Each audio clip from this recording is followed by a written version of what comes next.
ಇತ್ತೀಚಿನ ಸಂಚಿಕೆಗಳನ್ನು ಜಾಹೀರಾತಿನ ಕಿರಿಕಿರಿ ಇಲ್ಲದೆ ನೋಡಿ.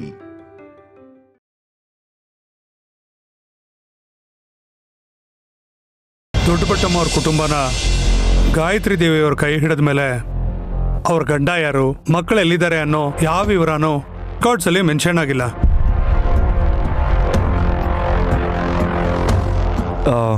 Aadhaar card, voter card check ಮಾಡಿ ಡೀಟೇಲ್ಸ್ ತಿಳ್ಕೋಬೇಕಿತ್ತು. ಅವ್ರಗಳಿಗೆ ಇದರ ಅವಶ್ಯಕತೆನೇ ಇಲ್ವಲ್ಲ.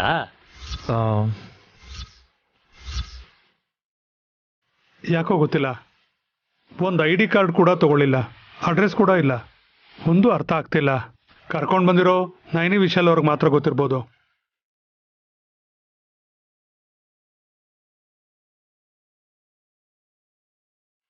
ನಮ್ಗೇನು ಗೊತ್ತಿಲ್ಲ ಅಣ್ಣ.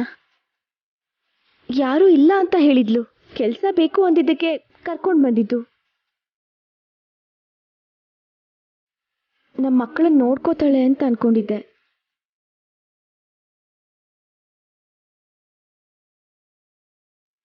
ಅವರೇ ತಮ್ಮ ಪ್ರಾಣದ ಜೊತೆ ಚೆಲ್ಲಾಟ ಆಡಿ ಟಿಕೆಟ್ ತಗೊಂಡ್ರು.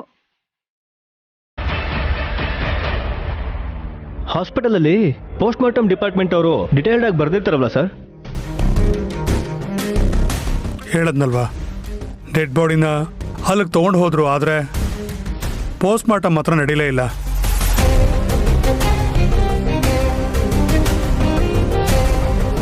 ಜೀವ ತಗೊಂಡೋದ ಅಂತ ಹೇಳಿದ್ರಿ.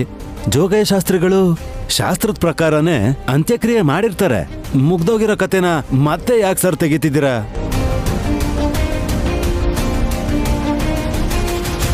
ನನಗೆ ಅನುಮಾನ ಬಂದಿರೋದಕ್ಕೇನೆ ನಿಮ್ಮನ್ನು ಕೇಳ್ತಾ ಇದ್ದೀನಿ. ಏನ್ ಮಾಡಬೇಕು ಅಂತಿದ್ದೀರಾ ಅದನ್ನು ಹೇಳಿ ಸ್ವಾಮಿ. ದೊಡ್ಡಬಟ್ಟಮ್ಮನ್ನ ಹೂತಿರೋ ಜಾಗದಿಂದ ಆಚೆ ತೆಗಿಬೇಕು.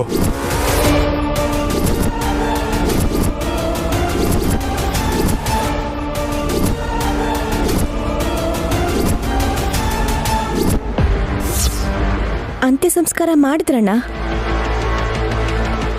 ಬೂದಿ ಆಗೋಗಿರ್ತಾಳೆ. ಚಿತಾಭಸ್ಮನ ಕಾವೇರಿ ನದಿಯಲ್ಲಿ ಬಿಟ್ರೆ ಚೆನ್ನಾಗಿರಲ್ಲ ಅಂತ ಬೇರೆ ಯಾವುದೋ ನದಿಯಲ್ಲಿ ಬಿಟ್ಟಿರ್ಬೇಕು.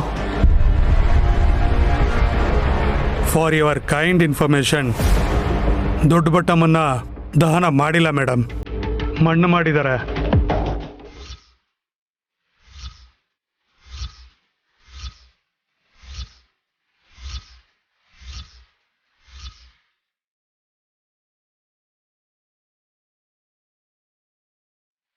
ಏನ್ ಹೇಳ್ತಿದ್ದೀರಾ? ಸಂಸ್ಕಾರ ಮಾಡ್ತೀನಿ ಅಂತ ಜೀವ ತಗೊಂಡು ಹೋದ್ನಲ್ಲ.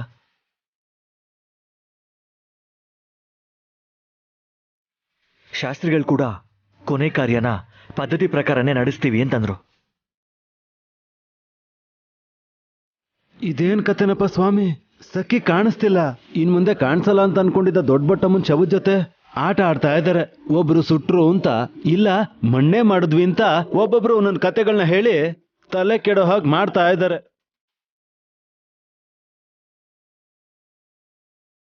ಮಣ್ಣು ಮಾಡಿದ್ದೆ ಒಳ್ಳೇದಾಯ್ತು ಅನ್ಸುತ್ತೆ.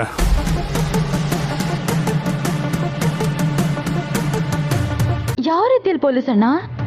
ಬಾಡಿನ ಆಚೆಗೆ ತಂದು ಮತ್ತೆ ಪರೀಕ್ಷೆ ಮಾಡೋದಕ್ಕೆ ಅವಕಾಶ ಇದೆ.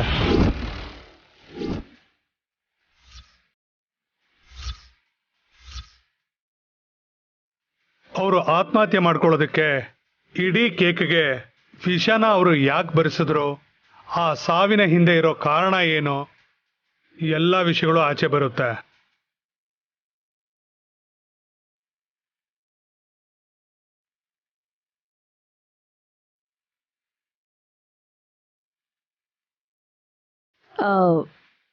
ಇನ್ಸ್ಪೆಕ್ಟರ್ ಅವರೇ, ಜೀವ ಎಲ್ಲಿ ಮಣ್ಣು ಮಾಡಿದಾನಂತೆ? ಗೊತ್ತಿಲ್ಲ ಮೇಡಮ್. ಡಿಪಾರ್ಟ್ಮೆಂಟ್ ಪರ್ಮಿಷನ್ ತಗೊಂಡು ಡೆಡ್ ಬಾಡಿನ ಹೊರಗೆ ತೆಗಿಬೇಕು.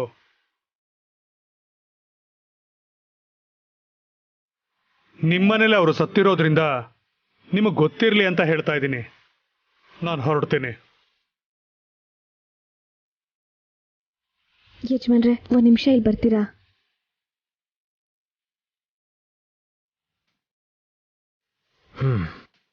ಸಖಿ ಕೇಸ್ಗೆ ದೊಡ್ಡಬಟ್ಟಮ್ಮನ ಕೇಸ್ ಕೂಡ ಲಿಂಕ್ ಆಗುತ್ತೆ. ಹೋಗ್ತಾ ಹೋಗ್ತಾ ಇನ್ನೂ ವಿಚಿತ್ರಗಳು ನಡೆಯುತ್ತೆ ಪುತ್ರ. ಅಂಬಾ ಶಿವಶಂಭೋ.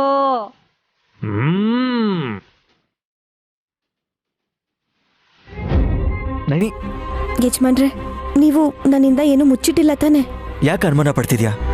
ಉತ್ತರ ತಿಳ್ಕೋಬೇಕಾಗಿರೋ ಪ್ರಶ್ನೆಗಳಿವೆ. ನಿನ್ಗೆ ಅರ್ಥ ಆಗೋ ಥರ ಹೇಳಿದ್ದೀನಿ. ದೊಡ್ಡ ಬೊಟ್ಟಮ್ಮನ್ನ ಹಾಸ್ಪಿಟ್ಲಿಂದ ಅಂತ್ಯ ಸಂಸ್ಕಾರ ಮಾಡಕ್ಕೋಸ್ಕರ ಜೀವ ಅಣ್ಣ ಕರ್ಕೊಂಡು ಹೋದ್ರು ಅಂತ ಹೇಳಿದ್ರಿ. ಆದ್ರೆ ಈಗ ನೋಡಿದ್ರೆ ಪೊಲೀಸ್ ಅಣ್ಣ ಅವ್ರ ಶವಕ್ಕೆ ಬೆಂಕಿನೇ ತಾಕ್ಸಿಲ್ಲ, ಹೂತಿದ್ದಾರೆ ಅಂತ ಹೇಳ್ತಿದಾರಲ್ಲ. ನಾನು ಅದೇ ಯೋಚನೆ ಮಾಡ್ತಾ ಇರೋದು. ಜೀವ ನಮ್ಮ ಹತ್ರ ಸುಳ್ಳು ಹೇಳೋದಕ್ಕೆ ಅವನಿಗೆ ಮಾತು ಬರಲ್ಲ. ಶಾಸ್ತ್ರಿಗಳು ನಮ್ಮ ಹತ್ರ ನಿಜ ಯಾಕೆ ಮುಚ್ಚಿಟ್ರು? ಇದ್ರಲ್ಲಿ ಏನಾದ್ರೂ ಕುತಂತ್ರ ಇದೆಯಾ? ಸಖಿನ ಕಿಡ್ನಾಪ್ ಮಾಡಿದ್ದು ನಮ್ಮನೆಯವ್ರೆ ಅಂತ ಅಂತಿದ್ದಾರೆ. ನಮ್ಮ ಮನೆಗೆ ಬಂದು ದೊಡ್ಡ ಬೊಟ್ಟಮ್ಮ ಪ್ರಾಣ ಬಿಟ್ರು. ಹೊರಗ್ನವರಾದ ಜೀವ ಶಾಸ್ತ್ರಿಗಳು ನನ್ನ ಹತ್ರ ದಹನ ಸಂಸ್ಕಾರ ಮಾಡ್ತೀವಿ ಅಂತ ಯಾಕೆ ಸುಳ್ಳು ಹೇಳಿದ್ರು ಗೊತ್ತಾಗ್ತಿಲ್ಲ. ಯಾಕೆ ಮುಚ್ಚಿಟ್ರು ಅನ್ನೋ ವಿಷಯನೂ ಅದನ್ನ ನಾವು ತಿಳ್ಕೋಬೇಕು. ಯಜಮಾನ್ರೆ, ನೀವು ಕೃಷ್ಣ ಕಲ್ನ ನಾಗಸುಬ್ರಹ್ಮಣ್ಯ ಸ್ವಾಮಿ ದೇವಸ್ಥಾನದಿಂದ ತಗೊಂಬಂದ್ರಿ ಅಂತ ಹೇಳಿದ್ರಿ ಅಲ್ವಾ? ಹೌದು. ಆಗ ನಿಮಗೆ ಯಾರು ಸಹಾಯ ಮಾಡಿದ್ರು? ಜೀವನೇ. ಆ ಕಲ್ಲು ಆ ಜಾಗದಲ್ಲೇ ಇದೆ ಅಂತ ನಿಮಗೆ ಹೇಳಿದ ಮೇಲೂ ಅವ್ರು ಯಾಕೆ ಅಲ್ಲಿಗೆ ಬಂದ್ರು? ನಾನು ದೇವಸ್ಥಾನಕ್ಕೆ ಹೋಗ್ತೀನಿ ಅಂತ ಶಾಸ್ತ್ರಿಗಳಿಗೆ ಹೇಳಿದೆ. ಆಗ ಆ ಕಲ್ಲು ಎಲ್ಲಿರುತ್ತೆ, ಹೇಗಿರುತ್ತೆ ಅನ್ನೋದು ಗೊತ್ತಿರೋ ಹಾಗೆ ಸನ್ನೆ ಮಾಡ್ದ. ಅವ್ರಿಗೆ ಹೇಗೆ ಗೊತ್ತಾಯ್ತು?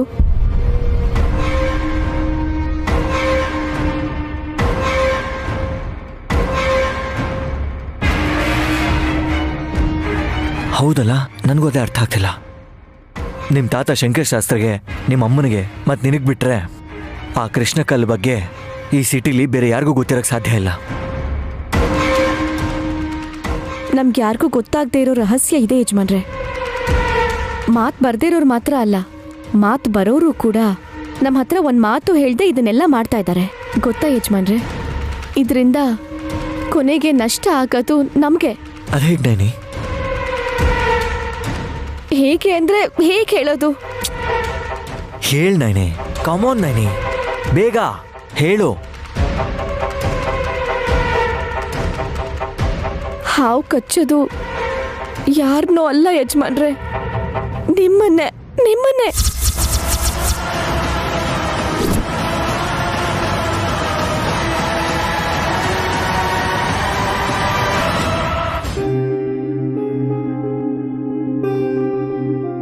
ಸ್ವಾಮಿ, ಕಾಫಿ ಕೊಡಪ್ಪ. ನೀನ್ ಮನೇಲಿದ್ದಿದ್ರೆ ನಿನಗೆ ಈ ಮರ್ಯಾದೆ ಎಲ್ಲ ಸಿಕ್ತಿತ್ತೇನೋ ಪಾಪ. ಯಾರು ಇಲ್ದಿರೋ ಇಲ್ಲಿ ಈ ಕೆಲಸ ಮಾಡಿಕೊಂಡು ಹೇಗಿರ್ತೀಯ ಜೀವ? ಆಗಾಗ ಮನೆಗೆ ಹೋಗಿ ಬರ್ತಿದ್ದೀನಲ್ಲ ಸ್ವಾಮಿ. ಆದರೂ ಅಮ್ಮನವ್ರಿಗೆ ಸೇವೆ ಮಾಡೋ ನಿಮಗೆ ಸೇವೆ ಮಾಡಿದ್ರೆ ನನ್ನ ಪಾಪ ಎಲ್ಲ ತೊಲಗಿ ಪುಣ್ಯ ಬರುತ್ತೆ. ಸಕ್ಕರೆ ಜಾಸ್ತಿ ಆಯ್ತು ಸ್ವಾಮಿ? ಹಾಗೇನೂ ಇಲ್ಲ. ಪ್ರಸಾದನೇ ಪರಮಾನ ಅನ್ನೋ ಥರ ತಿನ್ನೋ ನನ್ನಂಥವನ್ಗೆ ಉಪ್ಪು ಹಾಕಿ ಮಾಡಿದ್ರೂ ಸಿಹಿಯಾಗೇ ಇರುತ್ತೆ ಕಣೋ. ಆ ಪುಸ್ತಕಗಳಲ್ಲಿ ಪಂಚಾಂಗದ ಪುಸ್ತಕನೂ ಇದ್ರೆ ನನ್ನ ಜೀವನ ಹೇಗಿರುತ್ತೋ ಸ್ವಲ್ಪ ಹೇಳ್ತೀರಾ ಸ್ವಾಮಿ?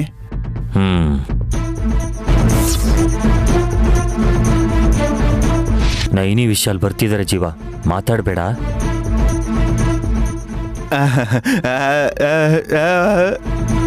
ಬನ್ನಿ ವಿಶಾಲ್, ನೀವು ಬಂದಿದ್ದು ತುಂಬಾ ಖುಷಿ ಆಯ್ತು ಅಂತಿದ್ದಾನೆ ನಮ್ಮ ಜೀವ. ಆದರೆ ನಾವಂತೂ ಸಂತೋಷವಾಗಿ ಬರಲಿಲ್ಲ ಶಾಸ್ತ್ರಿಗಳೇ.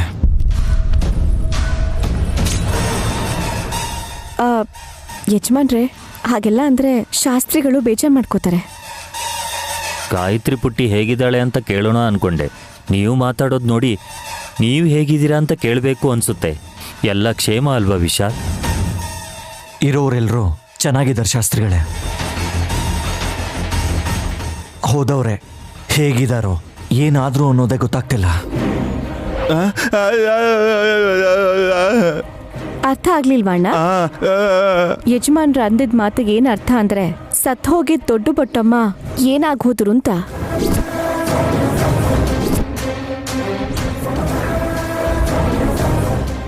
ಏನಾಗಿರುತ್ತಮ್ಮ? ಪ್ರಾಣ ಅನಂತವಾಯುವಲ್ಲಿ ಲೀನವಾಗಿ ಆ ಆತ್ಮ ದೇವಿ ಸನ್ನಿಧಾನಕ್ಕೆ ಬಂದು ಸೇರುತ್ತೆ. ಕಣ್ಮುಂದೆ ಕಾಣಿಸ್ತಿರೋದ್ರ ಬಗ್ಗೆ ನಾನು ಕೇಳ್ತಿಲ್ಲ ಶಾಸ್ತ್ರಿಗಳೇ. ಡೆಡ್ ಬಾಡಿನ ಏನ್ ಮಾಡಿದ್ರಿ ಅಂತ ಕೇಳ್ತಿದ್ದೀನಿ. ಶಾಸ್ತ್ರಿಗಳೇ, ಅವ್ರದ್ದು ಆತ್ಮಹತ್ಯೆ ಅಂತ ಅಂದಮೇಲೆ ಪೋಸ್ಟ್ ಮಾರ್ಟಮ್ ಯಾಕೆ ಮಾಡಬೇಕು ಅಂತ ಯಜಮಾನ್ರು ಅಂತ್ಯಕ್ರಿಯೆ ಮಾಡೋದಕ್ಕೋಸ್ಕರ ಬೊಟ್ಟಮ್ಮನ ದೇಹನ ಆಸ್ಪತ್ರೆಯಿಂದ ತಗೊಂಡು ಹೋಗು ಅಂದಿದ್ದಕ್ಕೆ ಜೀವನ ತಗೊಂಡು ಹೋದ್ರು. ಅಂತ್ಯ ಸಂಸ್ಕಾರ ಎಲ್ಲ ಮಾಡಿದ್ರಾ? ಮಾಡಿದ್ವಮ್ಮ. ಮಾಡ್ದೆ. ಹಾಗೆ ಶವನ್ನ ಬಿಟ್ಬರೋದಕ್ಕಾಗತ್ತಾ? ಅದು ಮಹಾ ಪಾಪ. ಸೊ ಕೊಳ್ಳಿ ಇಟ್ಟು ಹೆಣನ ಸುಟ್ಟಾಕಿದ್ದೀರಾ? ಹೌದು ವಿಶಾಲ್. ಯಾವ ಸ್ಮಶಾನದಲ್ಲಿ? ನಿಮ್ಮ ಏರಿಯಾಲಿರೋದಾ ಅಥವಾ ನಮ್ಮ ಏರಿಯಾಲಿರೋದಾ ಅಥವಾ ಬೇರೆ ಊರಲ್ಲ? ಅಂತಿಮ ಸಂಸ್ಕಾರ ಎಲ್ಲಿ ಮಾಡಿದ್ರಿ ಹೇಳಿ.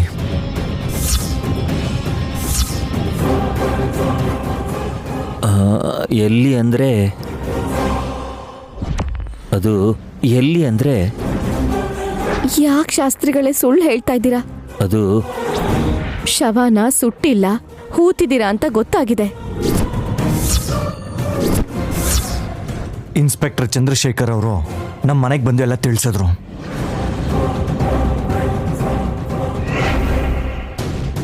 ಅನುಮಾನ ಬಂತು, ಅದಕ್ಕೆ ಕೇಳಕ್ ಬಂದ್ವಿ. ನೀವು ಹಾಗ್ಯಾಕೆ ಮಾಡಿದ್ರಿ? ಹಾ,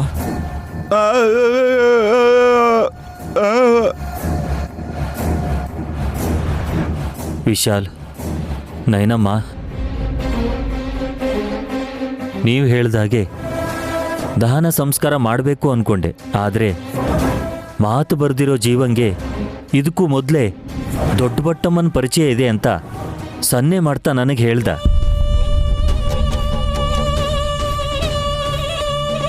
ಅವ್ರ ಮನೆ ಸಂಪ್ರದಾಯದ ಪ್ರಕಾರ ಸುಡಬಾರ್ದು, ಮಣ್ಣು ಮಾಡಬೇಕು ಅಂತ ಹೇಳಿದ್ದಕ್ಕೆ ನಾವು ಅವಳನ್ನ ಮಣ್ಣು ಮಾಡಿದ್ವಿ.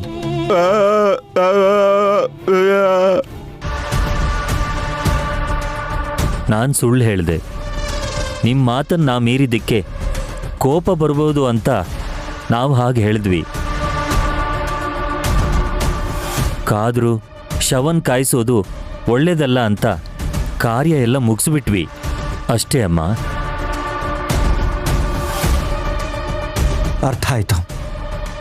ಇದರಲ್ಲಿ ನಿಮ್ಮ ತಪ್ಪೇನೂ ಇಲ್ಲ.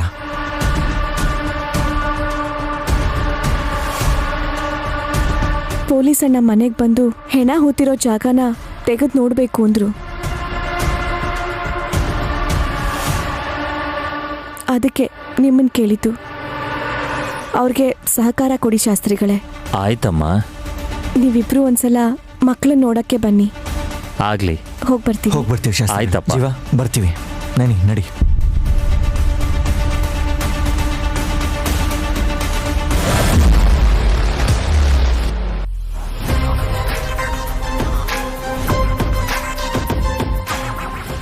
ಮಾಮ್, ಮಾರಣ್ಣ ಸ್ವಾಮಿ ಮಾರ್ಸ್ತಿದ್ದಾರೆ ಅಂತ ಅನ್ಸತ್ತೆ. ಕಪ್ ಕಲ್ಲಲ್ಲಿ ಬಂಗಾರ ಇದೆ ಅಂತ ನೈನಿಯವರಮ್ಮ ಹೇಳಿದ್ಮೇಲೂ ಕೂಡ ಅದನ್ನ ಹೇಗ್ ಪಡ್ಕೋಬೇಕು ಅಂತ ಹೇಳಲೇ ಇಲ್ಲ.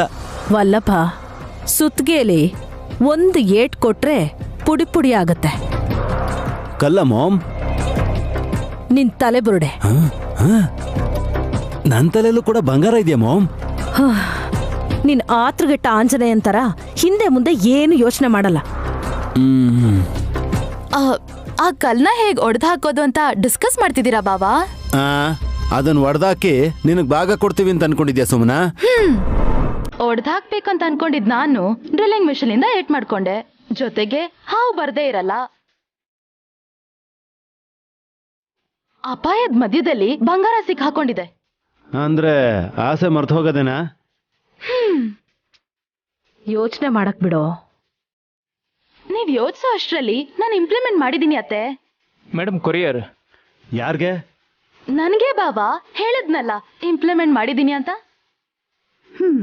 ತುಂಬಾ ಜೋರಾಗಿ ನಡೀತಿದ್ಯಲ್ಲ ನಿಮ್ ಮೀಟಿಂಗು. ಯಾವ ವಿಷಯದ ಬಗ್ಗೆ? ಕಲ್ಲಲ್ಲಿ ಅಡಗಿರೋ ರಹಸ್ಯದ ಬಗ್ಗೆ ಮಾತೆ. ಕರೆಕ್ಟ್. ಇಲ್ಲೊಂದು ಸೈನ್ ಮಾಡಿ ಮೇಡಮ್.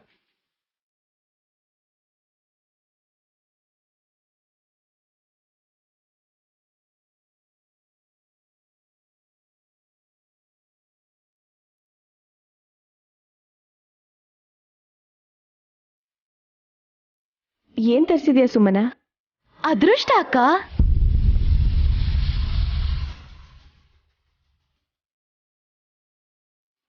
ಅದೃಷ್ಟ ಪಾರ್ಸಲ್ ಆಗಿ ಬಂತಾ? ಮಹಾತಾಯಿ, ಅಡ್ರೆಸ್ ಹೇಳಿದ್ರೆ ನಾವು ಕೂಡ ಒಂದು ಲೆಟರ್ ಬರಿತೀವಲ್ಲ. ಮನೇಲಿರೋ ಕಲ್ಲೇ ಸಾಕು, ಮತ್ತ್ಯಾಕ್ ಬೇರೆ ಕಲ್ಲು? ಮೇಕಪ್ ಬಾಕ್ಸ್ನೋ ಇಲ್ಲ ಫ್ಯಾನ್ಸಿ ಡ್ರೆಸ್ಸನ್ನೋ ಆನ್ಲೈನಲ್ಲಿ ಆರ್ಡರ್ ಮಾಡಿರ್ತಾಳೆ ಇವಳು ಅಷ್ಟೇ. ತಪ್ಪು ತಿಳ್ಕೊಂಡಿದ್ದೀರಾ ಚಿಕ್ಕ ಯಜಮಾನ್ರೆ, ನಾನೀಗ ಆ ಥರ ಎಲ್ಲ ಮಾಡಕ್ ಹೋಗಲ್ಲ.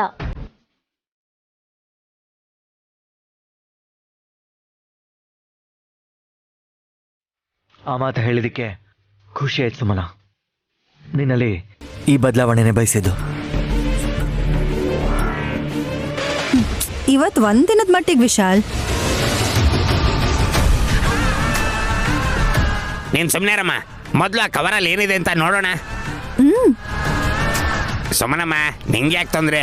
ಹಿರಿ ಜೀವ ನಾನಿದ್ದೀನಿ, ಕೊಡೋ.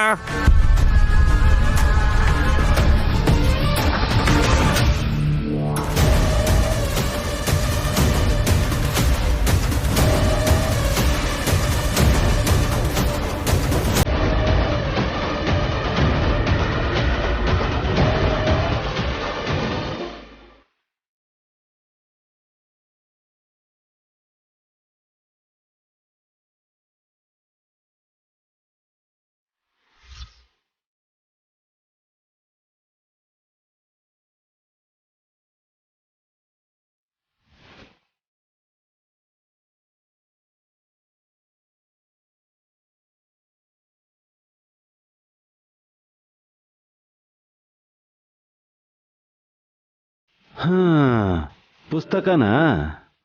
ಪುಸ್ತಕ ಅನ್ಬಾರ್ದು, ಗ್ರಂಥ ಅನ್ಬೇಕು.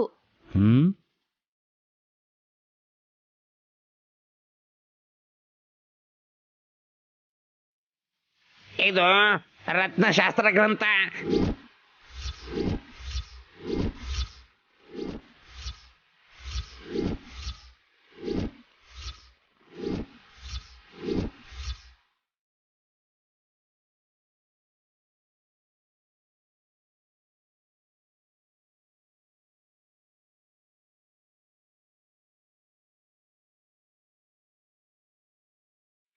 ಆ ಪುಸ್ತಕ ನಿಂಗೆಲ್ ಸಿಕ್ತು ಸುಮನ?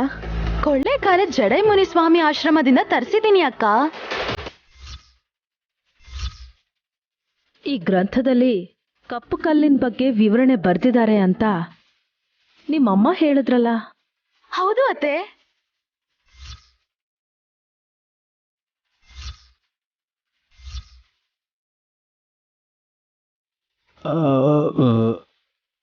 ನಮಗ್ ಬರ್ದೇ ಇರೋ ಐಡಿಯಾ ನನ್ನ ನಾದ್ನಿಗೆ ಬಂದಿದೆಯಲ್ಲ ಮಾಮ್.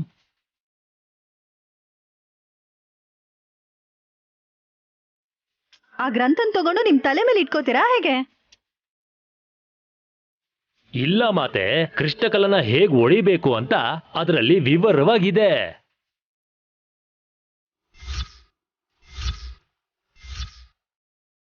ಡಮ್ಮೋ ಡಮ್ಮ ಇರುತ್ತೆ ಅಂತ ನಮಗ್ ಗೊತ್ತು, ಆದ್ರೆ ಅವ್ರಿಗೆ ಗೊತ್ತಾಗಲ್ವಲ್ಲ ನಂದೀಶ.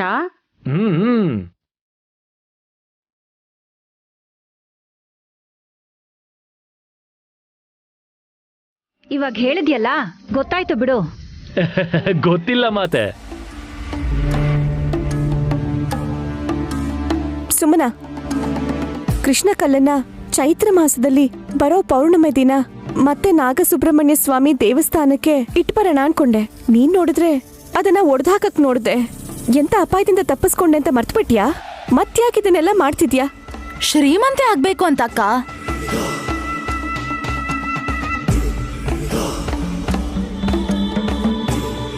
ಯಾಕಕ್ಕ, ನೀವುಗಳು ಮಾತ್ರ ಶ್ರೀಮಂತರಾಗಿರ್ಬೇಕಾ? ಇನ್ನೊಂದು 6 ತಿಂಗಳಕ್ಕಾದ್ರೆ ನಿಂಗೂ ಕೋಟ್ಯಾಂತರ ಆಸ್ತಿ ಸಿಗುತ್ತಲ್ಲ. ಈ ಕಲ್ಲು ಮಣ್ಣು ತಂಟೆ ಯಾಕೆ?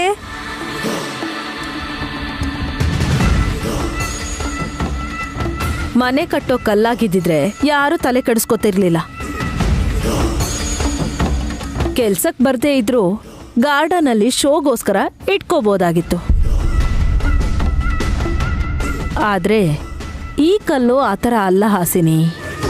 ರಾತ್ರೋರಾತ್ರಿ ಕುಬೇರರಾಗ್ಬೋದು ಅಂತ ತಿಳಿದ್ಮೇಲೆ ಸುಮ್ಮನೆ ಹೇಗಿರ್ತಾರ ಹೇಳು?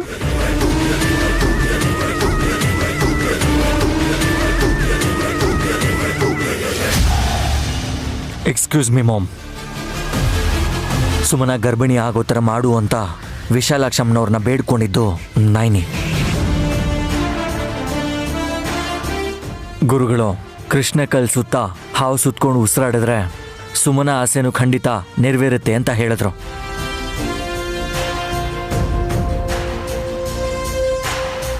ಅಷ್ಟೆಲ್ಲ ಆಯ್ತಾ?